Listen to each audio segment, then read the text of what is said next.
اعوذ باللہ من الشیطان الرجیم بسم اللہ الرحمن الرحیم والعصر زمانے کی قسم ان الانسان لفی خسر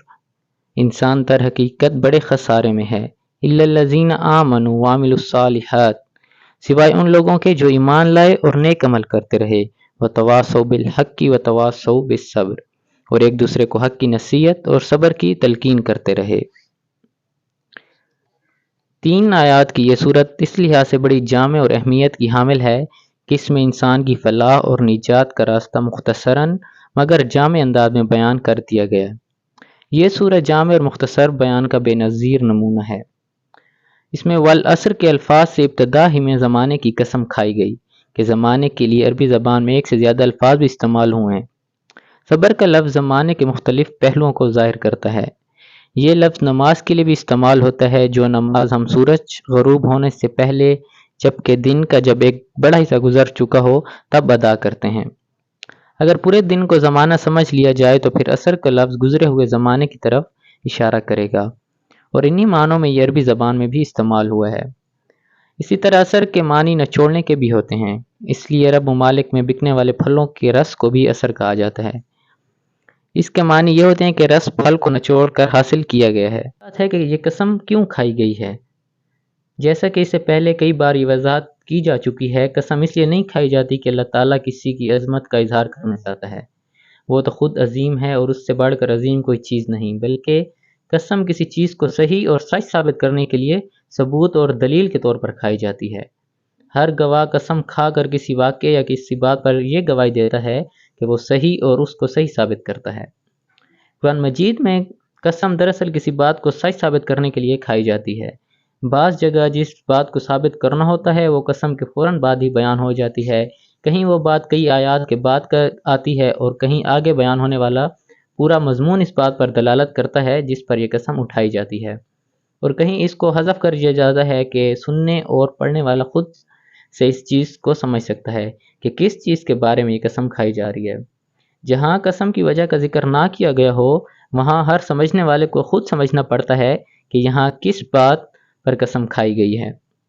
یہاں پر اس اگلی ہی آیات میں یہ بات بیان کر دی گئی ہے کہ زمانے کو کس چیز کے ثبوت یا گواہ کے طور پر پیش کیا گیا ہے، اور اس آیت یعنی ان الانسان لفی خسر انسان در حقیقت بڑے خسارے میں ہے۔ فی الواقع یہ ایک حقیقت ہے کہ انسان بڑے نقصان میں ہے، گھاٹے میں ہے اور خسارے میں ہے۔ اس کے بعد اس صورت کا اگلا حصہ اس سے متعلق ہے جس میں کہا گیا ہے کہ جن لوگوں میں 4 صفات پائی جاتی ہوں، اور وہ ایک لحاظ سے یوں بھی کہہ سکتے ہیں کہ 3 صفات پائی جاتی ہوں، اور تیسری صفت کے 2 حصے ہیں، یعنی ایمان اور عمل صالح، اور تواصوا بالحق اور تواصوا بالصبر۔ دراصل وہی خسارے اور نقصان سے بچنے والے ہیں۔ تواصی کے معنی ہے وصیت کرنا، یہ لفظ وصیت سے نکلا ہے، اور وصیت کے معنی ہے کہ آدمی کسی چیز کے بارے میں ہدایت یا تاکید کرے، جیسا کہ آدمی مرتے وقت وصیت کرتا ہے، لیکن قرآن مجید میں وصیت کا لفظ حکم دینا، نصیحت کرنا، ہدایت دینا، تاکید کرنا اس معنوں میں استعمال ہوا ہے۔ تواصی کے ایک معنی یہ بھی ہیں کہ ایک دوسرے کو باہم تاکید و تلقین کرنا، گویا جو لوگ ایمان لائیں، عمل صالح کریں اور ایک دوسرے کو حق اور صبر کی تواصی اور تلقین کریں، دراصل یہی وہ لوگ ہیں جو خسارے، گھاٹے اور نقصان سے بچنے والے ہیں۔ خسر کا لفظ عربی زبان کے لحاظ سے اس میں نکرہ ہے، یعنی عام لفظ ہے، اور عام لفظ جہاں پر آتا ہے وہاں اس سے مراد کسی کی بڑائی، عظمت یا وصیت کا بیان ہوتا ہے۔ گویا زمانہ اس بات پر گواہ ہے کہ انسان ایک بہت بڑے خسارے کا شکار ہے، اور یہ خسارہ، نقصان جتنا بڑا ہے کوئی اس کا اندازہ نہیں کر سکتا۔ در حقیقت انسان ہر طرف سے اور ہر پہلو سے خسارے میں ہے۔ تو تاریخ انسانی گواہ ہے کہ بڑی بڑی تہذیبیں اور بڑے بڑے عالی شان محلات تعمیر کرنے والے لوگ بھی بالآخر ہلاکت و تباہی کا شکار ہو گئے ہیں، جن کے کھنڈرات آثار قدیمہ کی صورت میں آج بھی موجود ہیں، زمین کے نیچے دبے ہوئے ہیں، اور اللہ کی طرف سے کھلی کھلی نشانیاں اور مقام عبرت ہیں۔ عظیم الشان تہذیب و تمدن کی حامل جن قوموں نے بڑی جد و جہد کی، جن کا اپنے زمانے میں ڈنکا بجنا تھا، جنہوں نے بڑی بڑی عالی شان عمارتیں تعمیر کیں، بڑے بڑے شہر بسائے جس میں انسانی عقل کو حیرت میں ڈال دیا، مگر بالآخر دنیا کے لیے وہ چیزیں عجوبہ بن کر رہ گئیں، جیسے کہ موہنجو ہڑپا، وادی فرات، قاہرہ۔ کہیں بھی آدمی جا کر دیکھ لے، یہ ٹھوس حقیقت سامنے آئے گی کہ جو کچھ بھی انہوں نے بنایا بالآخر وہ ختم ہو گیا، اور قومیں خود بھی مٹ کر رہ گئیں۔ اس کے بعد آگے چل کر اس سورہ میں کچھ اور اسباب بھی ہیں جو بتائے گئے ہیں۔ ایک بات تو یہ ہے کہ اس سورت میں اہل ایمان کا ذکر کیا گیا ہے کہ وہ نقصان میں نہیں ہیں اور وہ گھاٹے کا شکار نہیں ہیں۔ اس کا معنی یہ ہے کہ ایمان لانے والوں پر جو بھی لمحہ گزر رہا ہے، اگر موت بھی قریب آ رہی ہے تو وہ اس سے پریشان نہیں ہے، اسی لیے کہ ہر لمحے وہ اپنے لیے وہ چیزیں کما رہے ہیں اور جمع کر رہے ہیں جو ختم ہونے والی نہیں۔ یہی لمحات جو پلک جھپکتے میں گزر جاتے ہیں اور حال جو ماضی بن جاتا ہے، وہ ایک ایسی زندگی میں بدل رہے ہیں جو کبھی ختم نہیں ہوگی، جو پلک جھپکتے نہیں گزرے گی بلکہ ہمیشہ ہمیشہ رہے گی، جیسا کہ قرآن مجید میں آیا کہ خالدین فیہا ابدا، جہاں وہ ہمیشہ ہمیشہ کے لیے رہیں گے۔ وہ اپنے وقت کو بھی کیش کر رہے ہیں اور اپنی زندگی کو بھی ہمیشہ ہمیشہ کے لیے محفوظ کر رہے ہیں۔ گویا ایمان، عمل صالح اور تواصی بالحق اور تواصی بالصبر کا فریضہ ادا کرتے ہوئے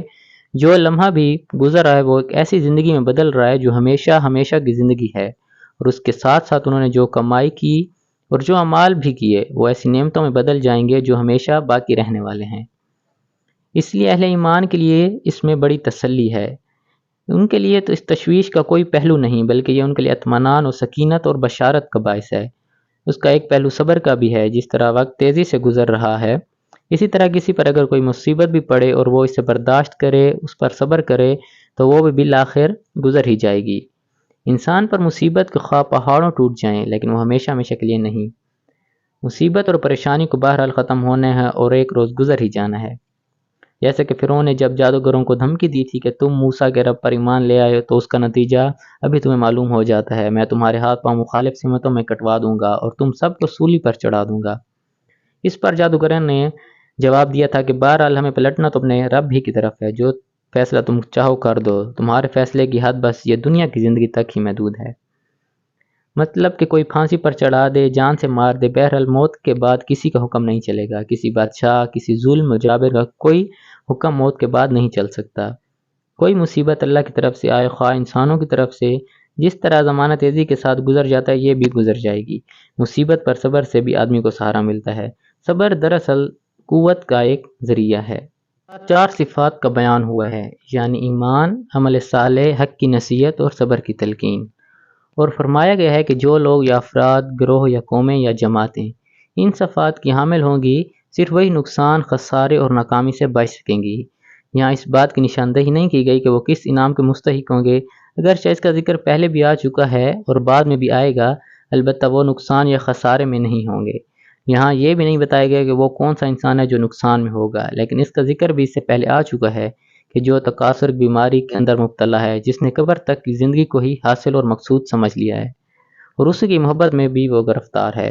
اور اس کی ساری بھاگ دوڑ اسی لیے ہے کہ زیادہ سے زیادہ دنیا جمع کر لے، حالانکہ وہ نہ ساتھ رہنے والی ہے اور نہ ساتھ دینے والی اور نہ کسی کام آئے گی۔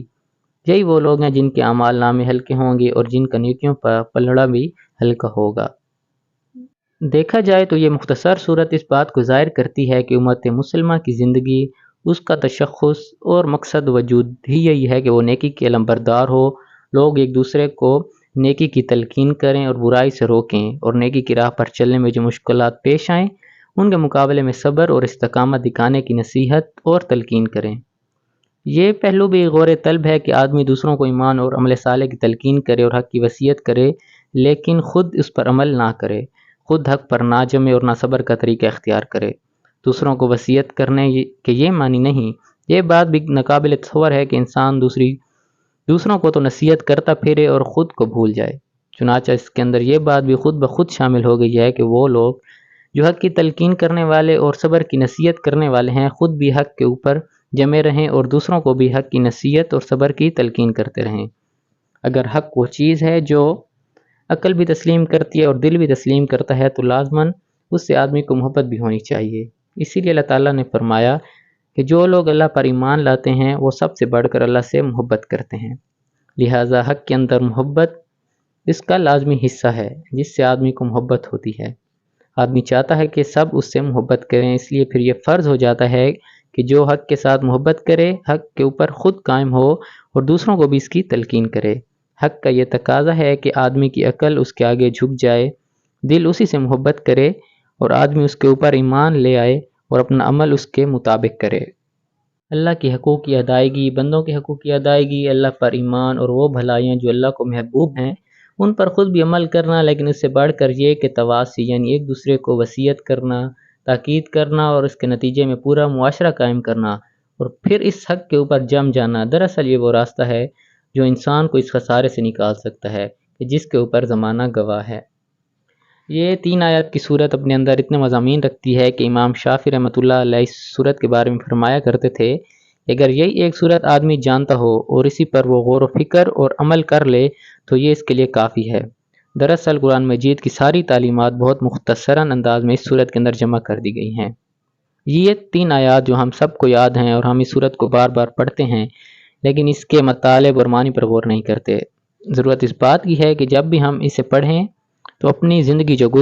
گزرتی جا رہی ہے اور قوم کی زندگی جو ہمارے سامنے ہے اس کے بارے میں اسی نسخے کو سامنے رکھ کے غور کیا جائے اور ایمان اور عمل صالح کی روش کو اپناتے ہوئے حق کی نصیحت اور صبر کے ساتھ راہ خدا میں جم جایا جائے۔ در حقیقت یہی فلاح اور کامیابی کا واحد راستہ ہے۔ تو اللہ تعالیٰ سے دعا ہے کہ اللہ تعالیٰ حسن عمل کی توفیق عطا فرمائے۔ وما علینا الا البلاغ المبین۔